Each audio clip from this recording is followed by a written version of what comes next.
This is Eric Rattan of Cannibal Corpse. You are listening to the Scars and Guitars podcast with Andrew McKay Smith.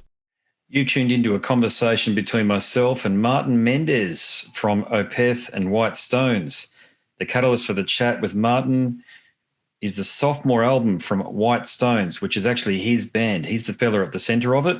It's titled Dancing into Oblivion, and it'll be released late August 2021. If you love a fusion of rock, prog, and death metal, this is for you. So here he is, Martin Mendez, the bassist in Opeth and the fella at the centre of White Stones.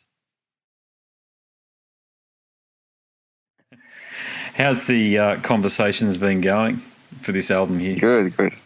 Yeah, very good, man. I bet, yeah. Well, it is your sophomore album, and the band is White Stones. And I like the title, actually, Dancing into Oblivion, because I did read the presser, of course. And it's more or less, I think, a bit of a reaction in some ways to COVID-19, from what I understand there. Well, the album is not about that, but during the writing process, the feelings I had in my body was, the pandemic. So that kind of reflects in the music, but it's not an album about the pandemic or the virus or something like that. Right. So what were the lyrical themes you addressed this time around? Well, this time I didn't write any no lyrics. That was Lloyd, the singer.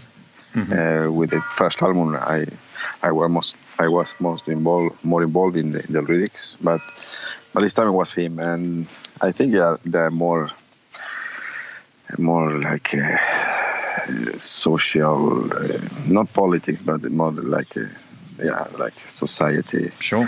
Kind of, societal commentary and all of the things that are going on at the moment, which the last 2 years has been a very interesting time to be alive, to say the least, hasn't it?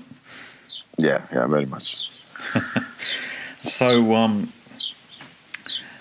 with the music side of things, because I'm a bassist too, and I can actually hear that you've written a lot of this on the bass, so I hope I'm right when I say that, because I've got a pretty fine ear for these things. But was there anything you were specifically trying to go for? Because I feel like as though I can definitely hear that there's a bit of a progression from the first album, which I thought was fantastic, by the way. And I just haven't lived with Dancing into Oblivion long enough yet to be able to say whether or not I think it's, and work with me here when I say it's a better album or not. I know it's a very subjective thing to say that there, but in terms of how far advanced your songwriting has gone. So on the music side of things, did you write with the bass?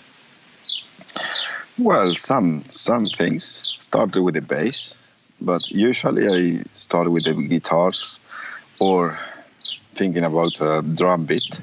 But yes, it was some stuff has been started with the bass. Yes, it did. Yeah, part of it to me sounds like a Cannibal Corpse album, believe it or not, because you know how Alex Webster from Cannibal Corpse writes on the bass. Yeah. And you do too. So you've got that in common with Cannibal Corpse. Yeah, maybe coincidence, but yes, can be. But I think the way I write on the guitar as well is not the most common guitarist kind of view. I think it has something to do that I'm a bassist, so I kind of think more like a bassist maybe when I write riffs. I don't know. Yep.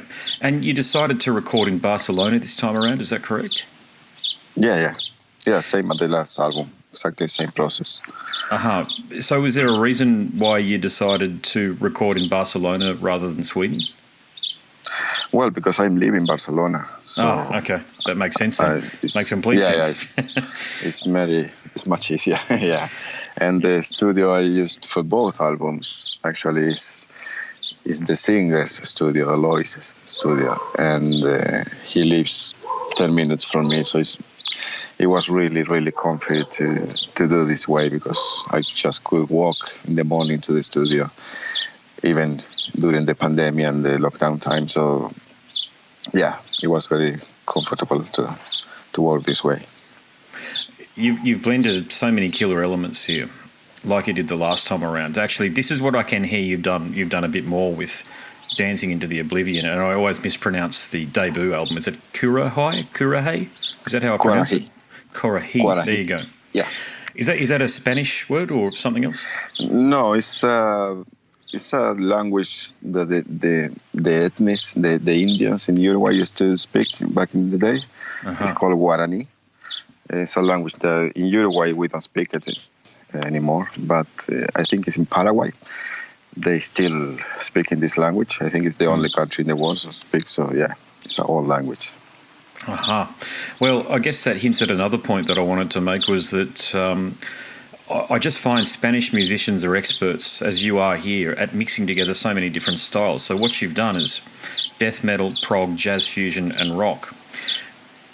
Do you think, I mean, I know you're at the centre of it and there might not be that much of an awareness of it. So say someone like myself has got, coming from the outside, being that I'm Australian and definitely very un-Spanish with my heritage. But do you feel it's just a very natural thing, given your Spanish heritage, to mix all of these things together and for it to come out so cohesive? I don't know how to say. I mean, for me at least, yes, because I've been really into music from the beginning since I was a kid. You know, I didn't have a CD player until I was 17 years old, I think. So what I was listening to mostly until then, it was radio, and what we had over there, it was mostly tango and folk music from Uruguay or South America. So I grew up with that stuff, you know. So for me, at least, it helps a lot. It gives me a lot of influence from that. I don't know if it's a general rule to be Spanish to have all this, but for me at least, yes. Because as I say, I grew up with all kinds of music from there, and I like to reflect all the music I like to the album as well, to the music I write, and of course, it's death metal. A very important part of the style, but for sure it is more stuff over there that influenced me at the time to write it. What was it? I understand, and again, if I've got this wrong, please correct me. But I understand the majority of your band, if not all of your band, have a Spanish heritage as well. So was that something that was done by design, or is that simply just because you're living and working and recording in Barcelona? Yeah, that's the only reason, because I was living here, so it's more easy to find people around to get for rehearsals or whatever it is. Yes, and I wanted to. They're friends of mine as well. So at the beginning, this project wasn't that serious, or I didn't have many expectations. So I wanted and I want to have this with friends, you know, from the area to be more easy. Well, you've unearthed a magnificent talent, and I understand, is it João Sassetti, your guitarist? Yes. Gosh, he reminds me so much of Paul Masvidal from Cynic in his soloing. He's an amazing guitar player, and João, unfortunately, he could only record the solos because he's Portuguese, he's living in Portugal now. And he couldn't fly to Barcelona for the recording process because of the pandemic. It was on the time that he couldn't fly, but he did the solos. He did an amazing job, and yes, hopefully next album, he will be involved in the other guitars as well. It was one of the first things that jumped out at me, and I didn't realise that I had your album on shuffle. So I thought I was listening to the second or the third song, so I can't tell you which song I was listening to, but one of the solos was just all-time epic. It was totally, as I say, it was Jason Becker meets J.K. Lee meets Paul Masvidal. And for the musicians out there like myself who have a keen ear for these sort of things, more is definitely more. Yeah, no, he's definitely a very, very good guitar player, and he loves the 80s, all these kind of guitar players. So yeah, he's amazing. He brings a lot to the album, I think, too. Yeah. So when you were assembling the band, this time around for the album? Were they the same? Was it the same personnel that carried over? Yeah, I was. This album I have the Joao for the first time, and I have a new drummer as well. Mm-hmm. And yes, I was looking for these people.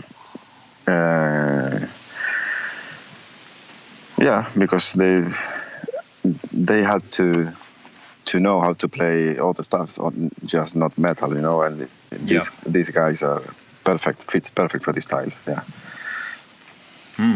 And what about yourself with the bass guitar side of things? Did you use your Sandberg bass for the recording? Yes. For the whole album it's the same. Yeah. What draws you to that? Yeah, what draws you to that bass? It's I've been when they asked me to do a signature with Sandberg, I went to the factory with them for a few days, and we decide all the specs for the bass. And then I really love this instrument, and it fits so well for me at least, and the shape and the wood and everything, and I love it. I love the sound, and it's very versatile. You can really have a really kind of jazzy sound to a more modern metal, and and I think it's really great, and I'm really happy to have it. It sounds killer, man. So was that put through like a Sans amp, or what preamp were you using? I record with a dark glass amplifier. Mm-hmm. And that's pretty much it, because I didn't use much for the bass, just the DI and the amplifier. And the sound you hear on the record is pretty much the amplifier sound. So yeah, I'm really happy with it. It's a very natural sound. Yeah, it captures your fingerstyle bass playing beautifully, because I play fingerstyle as well, and I know it's not always easy to capture that, because it's such a there's no attack really, is there? It's a very round sound, and oftentimes it can sort of bleed and become a very I don't know how else to say it, but a wide signal, and you don't get a lot of the characteristics of your playing. But I think you've captured that beautifully. So did you obviously did all the production alongside of the singer as well, I take it? Yeah, it was mostly me doing the production. Yes. Were there a lot of about the bass? Sorry, about the bass. I did record 2 songs with a pick as well, so maybe you have this more bright kind of tone on it. Yeah. Okay. Yeah. Where do you stand on that? The plectrum or pick versus fingerstyle, because you're a very capable fingerstyle bass player. Yes. So do you? Yeah, but. Yeah. You're not against using a pick, obviously. Yeah, but actually, with the first album, Guarahi, that was the first time I ever used a pick on a recording. I think I used half of the album is done with a pick from the first album. And I think I just thought that the sound fit better for those songs. But for this last album, I think it's only 1 or maybe 2 songs with a pick, but the rest is all fingerstyle.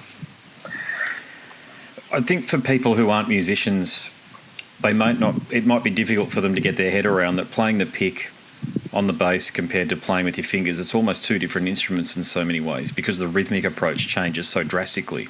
And I find it, I'll ask you this question because I know how I find it. Do you find it more difficult to play with a pick than with your fingers? Well, at the beginning, I found it more difficult because I wasn't that. I didn't used to do it that much, but I always been playing guitar as well with the pick, so I kind of have the technique, but on the bass it's a bit different. But yeah, at the beginning it was a bit harder maybe, but yeah, I think I got it pretty right away, confident with the pick as well. Yeah, it took me months, I've got to say, to actually perfect that, especially live, because it's louder, I find. And as I say, it doesn't have that bassy flat tone that I tend to like personally. But it's an interesting concept, I think, for a lot of people who don't play music to actually play the bass to get their head around. And look, you're an expert bass player, but there are a lot of guitarists that tend to pick up the bass guitar and play it with a pick, and they just sound like a guitarist playing the bass as opposed to a bassist playing the bass.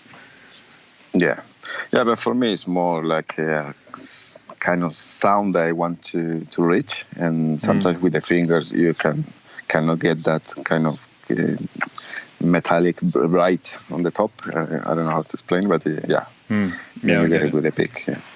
Yeah. Is it any more stressful, or how different is it for you to run a band, given that you're the fella at the centre of White Stones, compared to being a member of Opeth? Well, it's not stressful. It's a lot of work. It takes a lot of time and a lot of energy. But this is something that I want to do and I need to do. That's why I'm doing this, because it's not. I'm working with Opeth and I had enough with that. I'm playing wise and everything, but this is something I realized for a few years ago, that I need to do something on the side, and I need to express myself in this way 100%. And this makes me feel good, and it's better for me here and for me with Opeth and everything, because I feel better doing this stuff. And as I say, I kind of realized it a few years ago that I have to do stuff on the side, because I always been writing music, but I never kind of done it proper in this way, So this is something. It's like a therapy or something like that. It's really, really interesting, and I love the process. So it's not a kind of a pain in the ass to do this at all. It's really enjoyable to do this, but it takes a lot of energy and time. Yeah. Okay, that's an important point, because it sounds to me, given your creativity. Okay, so you've released 2 albums within 12 months or thereabouts. It sounds like as though it might be a bit difficult for you to get your music heard within Opeth. Is that the case? Yes, of course. I mean, in Opeth, I'm the bass player, and I can kind of put out my ideas on the bass, but that's pretty much it, which is fine, and I love to do it. But at the same time, on the other hand, I mean, as I say, I think I have this need to compose more than just one instrument, because it's something that I like, and I think I can do it. So yeah, it's different, but it's different. But I really enjoy both positions, for real. Yes. Okay. So has it ever? I hope I can ask this question, by the way. But has it ever come to a point where you've been a bit frustrated in Opeth that your ideas don't get heard within the band? No, not at all. Absolutely not. As I say, I'm very glad with Opeth, with what we done and the way we took with the band, and I love it. It's a challenge every time we do a record, and I never miss play. People think I miss playing more extreme metal, but that's not true, because when I'm on tour with Opeth, we're playing all those heavy songs every night. I'm playing Deliverance and those songs every night. So I get my death metal kind of dose, every night. So it's not like that. It's just, as I say, something personal, that's something that I need to do and I want to do, because something different completely with Opeth. I think I'm right in saying this, but you must be the only bass player in an extreme metal band, if I could still call Opeth that, that's played the Sydney Opera House. What was that experience like? Yeah. Well, that was one of those experiences I will never forget in my life, for sure. Such a beautiful place, such an honor to play in a place like that. When you do those kind of things, you feel very proud to choose what you choose to do when you were young, and this is kind of a proof, that you've been doing something right, I guess, and for sure. At least I like to think that way, but it feels really nice, for sure. To say the least, yeah. I was excited for you guys, I've got to say, from the perspective that, okay, it's great to see a rock or a heavy metal band playing at the Opera House, because There's been quite a few contemporary acts down there. Like I think Daniel Johns from Silverchair has done some stuff there. But when I saw Opeth there, and of course I missed out on tickets because they sold out. You're probably aware of this, but the tickets sold out in like 5 minutes or something, or 10 minutes. They were just gone. Yeah, that was fast. Yeah.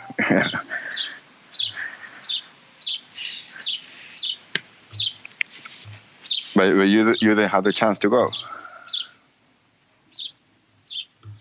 Sorry, I no doubt you said something very profound there, but it literally cut out as soon as you answered the question. Would you mind repeating it? No, I just asking you if you had the chance to go at the end or not. Oh no, sorry. I wanted to go. Yeah, I definitely. Okay. It was. Right. I live north of Sydney, but I saw that the tickets were there, and of course, I mean, I didn't know when they were going on sale because I didn't check. To be honest with you, I just knew that you guys were playing, and I think I looked the day after and was hoping to pick up, some tickets on even what's that bloody awful site, Viagogo, whatever it is, $600 or whatever. But I would have paid it, to be honest with you, to see you guys down there. Wow. I would never pay that money either. Yeah, well, look, to be honest with you, it's once in a lifetime. You either have the memory or you don't, and the people that went had the memory. So that's a wonderful thing for them, I suppose. But you guys will come back. I've spoken to Frederick enough to know that you guys are happy to perform in Australia, and we tend to be a strong territory for you guys. So I know you guys will be back sometime in the near future. Yeah, we will for sure. Hey, mate, I'll make this my final question for you because, look, you mentioned Uruguay already, and, look, I understand that you moved from Uruguay with your mate Martin Lopez, former Opeth drummer, as a teenager. Yeah. You were both teenagers. So that's a heck of a journey for a young fella to go on from Uruguay to one of the biggest heavy metal bands of all time, and I believe I can say that's certainly one of the biggest extreme metal bands of all time. Was it even a possibility, or did you think it could even be possible way back then that a long career as a bassist in this universally beloved band could be on the horizon? No, really. I moved to Sweden with intention of playing music. That was the only reason, metal to be more specific. But then, my fantasy went never that far. My fantasy was more, my dream was to just play in a band, release an album, or something like that. I didn't think longer than that. But when I started with Opeth didn't do much at the time either. So I think when I joined the band, we were doing nothing for 2 years maybe. So I don't know. Everything went so natural, so it's so slow as well, So I never got that shock, It's like I kind of grew up with it.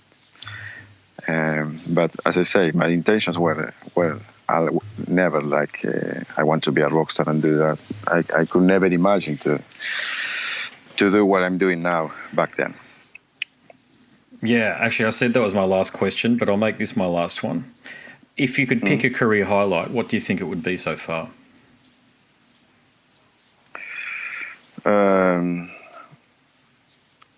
With Opeth, with the highlight. Oh, anything, even with White Stones. What do you think has been the accomplishment that you're most proud of? There you go. I mean, just been doing what I love to do. That's the best of everything, that we can still doing what we love in life and maintain my family of it is amazing.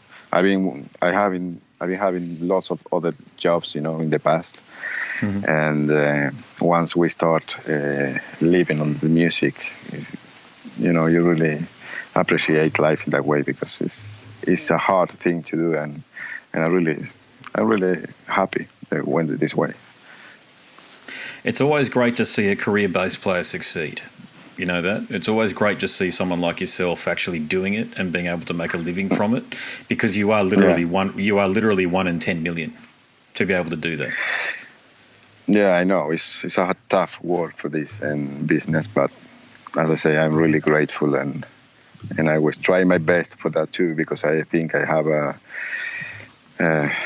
yeah, I need to be as good as I can, because I feel chosen in this way, you know.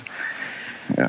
Well, I think the gods have smiled on a worthy individual there, Martin. So thank you so much for the conversation there. I enjoyed it a lot. And look, congratulations on your career, and importantly, mate, this album here. You know, look, Opeth is one thing, but it's another thing to step outside of the main gig, so to speak, and do something as important as what you're doing here with White Stone. So Dancing into Oblivion is an album that will be on it's already in my top 5 of the year so far, so it's going to be in my top 10 at the end of the year without a doubt. So congratulations on crafting such an epic album. Thank you very much, man. Thank you, for real. No worries at all, mate. All right, well, good luck with everything, mate, and hopefully see you down here again real soon. Yeah, hopefully, man. Take care. Thank you so much. Okay, catch ya. Bye. Bye. Bye. So there you have it, my conversation with Martin Mendez, the bassist in Opeth, and the fella at the centre of White Stones. If you like that chat, I'd appreciate it if you could like, subscribe and share, and even better, leave a comment. If you want to listen to many more conversations just like that one with so many of the leading lights in extreme metal, heavy metal, hard rock and beyond, head over to scarsandguitars.com and search until you are satisfied via the Whooshka widget on the podcast tab. My name is Andrew Mackay-Smith, and I'm the host of the Scars and Guitars podcast series. It's goodbye for now.